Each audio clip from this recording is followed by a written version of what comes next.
నిత్య జీవితంలో ఆర్థిక ఇబ్బందులన్నీ తొలగిపోవాలంటే ప్రతిరోజు లక్ష్మీదేవిని పూజించేటప్పుడు విమల మంత్రము అని ఒక చిన్న మంత్రం ఉంటుంది. ఆ మంత్రం 11 సార్లు చదువుకోండి.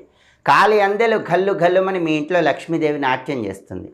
ఆ విమల మంత్రం ఏంటంటే లక్ష్మీ కమలవాసిన్యై స్వాహ. ఇది మంత్రం.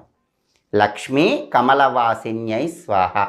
దీన్ని విమల మంత్రం అంటారు. ఈ విమల మంత్రం చదువుకుంటూ రోజు అమ్మవారికి నమస్కారం చేసుకోండి. ఎలాంటి ఆర్థిక ఇబ్బందులున్నా ఆ ఆర్థిక ఇబ్బందుల నుంచి సులభంగా బయటపడవచ్చు. ఇలా లక్ష్మీదేవిని పూజించండి. అమ్మవారి అనుగ్రహానికి సులభంగా పాత్రలు కండి. స్వస్తి.